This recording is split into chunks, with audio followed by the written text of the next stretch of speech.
I want you to imagine something for a second. You are at the United Nations, a big, important meeting, and right at the back of the room, there is a small glass booth. Inside that booth, there is a person, a professional interpreter, and their job is to listen to every single word being spoken, translate it into another language, and then whisper it into your earpiece. Now, that system works. It is brilliant, actually. For world leaders, at a diplomatic summit. But here is the thing. You are carrying that interpreter booth inside your head. Every single moment, every conversation, every time someone says good morning to you in English, your brain sends the words into that little booth first, waits for the translation, and only then lets you respond.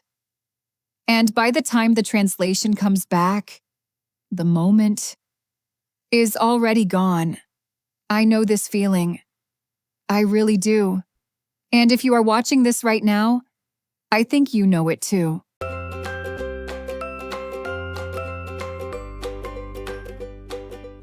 Welcome to English Unlocked. I am Emma. And today, we are going to talk about something that nobody really explains properly. Not the grammar, not the vocabulary, something deeper. Something that lives inside the way your brain processes language, and why it keeps sending everything through that invisible interpreter booth, even when you desperately want it to stop. This is not a lesson about studying harder. This is a lesson about understanding what is actually happening inside your mind, and then gently, quietly, changing it. So stay with me. Because by the end of this video, you are going to see your own brain very differently. Let me ask you something honest. When someone speaks to you in English, a colleague, a stranger, a person at a coffee shop, what happens in the first 2 seconds inside your head? For most of you, it probably goes something like this. You hear the English words. Your brain quickly grabs those words and runs them through your native language. Your native language gives you the meaning. Then your brain tries to build an English answer by first thinking in your language and then translating that answer back into English. And all of this happens in about 2 seconds, sometimes less. No wonder you feel exhausted after an English conversation. Your brain is doing twice the work. It is running 2 languages at the same time in opposite directions, like 2 cars trying to use the same road. Here is what I want you to understand, and please hear this clearly. This is not a sign that you are bad at English. This is not a sign that you are not intelligent. This is a completely natural stage of language learning. Your brain built that interpreter booth because it was trying to help you. It was doing its best with the tools it had. But now, that booth is too slow for the life you want to live. There is a concept in neuroscience called automaticity. It is a big word, so let me explain it simply. When you first learn to ride a bicycle, you think about every single thing. You think about your balance. You think about your hands. You think about the pedals. Your brain is working very, very hard, consciously, deliberately. But after a few weeks, you just ride. You do not think about it. Your brain has created a direct connection, a shortcut between bicycle and movement. No thinking required. Language works the same way. When you speak your native language, you are not translating. You are not thinking about grammar. You hear an idea, and the words simply come. That is automaticity. Your brain built those shortcuts over years and years. of practice. The problem is, your English shortcuts are not built yet, or they are only half built. So your brain does what any good problem solver does. It uses the road it already knows. It goes through your native language because that road is wide and fast and comfortable. The solution is not to destroy that road. You cannot, and you should not try. The solution is to build a new one. I want to tell you about a student I worked with a few months ago. Her name is Priya, and she is from Mumbai. She had been studying English for 11 years. 11 years. She could read academic papers in English. She could write beautiful, complex emails. Her grammar was, honestly, better than mine. But when her British manager asked her a simple question in a meeting, "Priya, what do you think?" she froze completely. The interpreter booth in her brain started working, but it was too slow, and everyone was looking at her, and the pressure made everything worse. And she said almost nothing. She messaged me that evening. She said, "Emma, I have studied English my whole life. Why can I not speak?" And I said to her, "Priya, you have spent 11 years filling the interpreter booth with more and more words, but nobody ever told you how to close the booth." She went very quiet for a moment. Then she said, "How do I close it?" That question, that is what this video is really about. Here is what I told Priya, and here is what I want to tell you. The interpreter booth does not close because you learn more vocabulary. It does not close because you study more grammar rules. It closes, it slowly, gradually closes when you start giving your brain direct experiences in English, not translated experiences, direct ones. Let me explain what I mean. Right now, when you see a dog on the street, what happens? You see the animal, and the word that comes to your mind is probably the word in your language first. Then, maybe, the English word comes after. But a child who grew up speaking English, they see the dog, and the word dog comes immediately. There is no translation step. The word and the thing are directly connected in their brain. That direct connection, that is what we need to start building.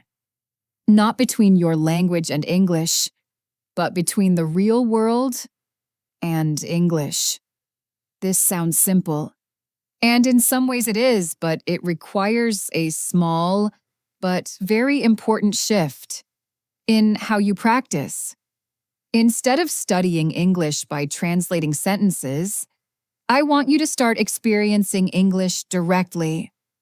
Here is what this looks like in real life, and I promise it is not complicated.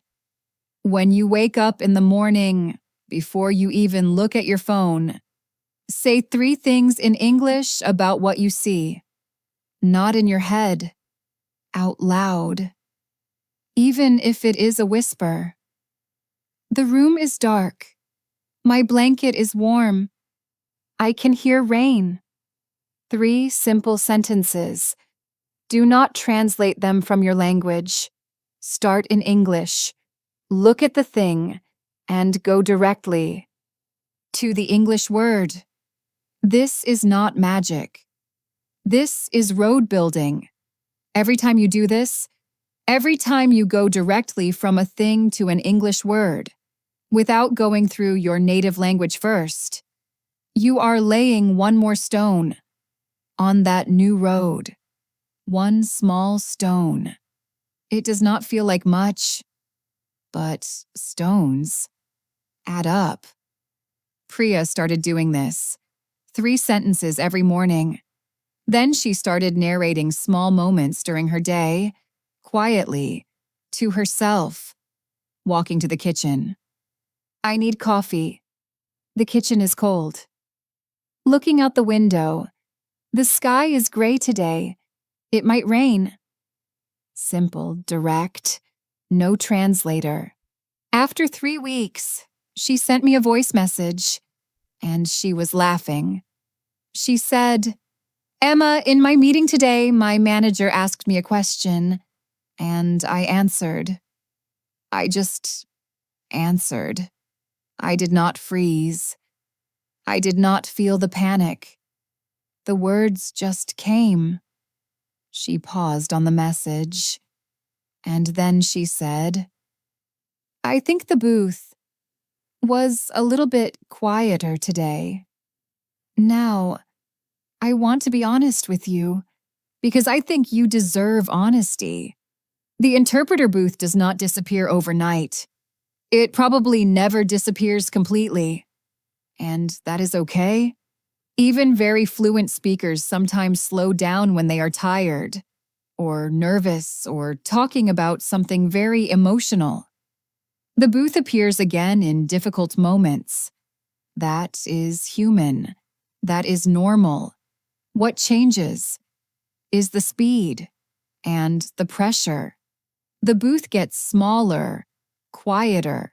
It stops running every word through translation and starts only stepping in when you genuinely need it. A difficult technical word, a new phrase, an unexpected situation. Your goal is not silence. Your goal is to make the booth optional. And here is the beautiful thing about that. When the booth becomes optional, something else happens. Something I did not expect. When I was learning myself, you start to feel English. Not just understand it. Feel it. When someone says, cozy, in English, you stop translating it into your language and thinking about what that word means. You just feel the warmth, the soft chair, the quiet room, the cup of tea. That is when language stops being a subject you study and starts being a world you live in. Let me give you one more practice, because I want you to leave today with something real in your hands. I call it the pause and stay method. It is small, it is quiet, and it works. The next time you are in an English conversation, online, at work, anywhere, and you feel that familiar panic rising, do not immediately run to your interpreter booth. Instead, pause for one breath. Just one. And in that breath, ask yourself, what is the simplest thing I can say right now? Not the most correct thing, not the most impressive thing, the simplest, most direct thing. I agree. That's interesting. Can you say that again? I think. These phrases do not need translation. They live at the surface of English, ready to use. When you use them, you are bypassing the booth entirely. You are stepping directly onto that new road, even if it is just for a moment. And every time you step onto it, it gets a little stronger. Priya does this now. She says that in meetings, she keeps a small mental list of these surface phrases, not written down, just in her head.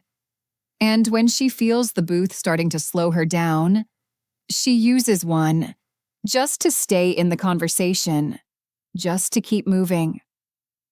The booth, she told me last week, is still there, but I don't have to use it anymore. I want to end today with a question, and I want you to sit with it. Really, sit with it. Think about the last time you were in an English conversation and everything suddenly felt easy.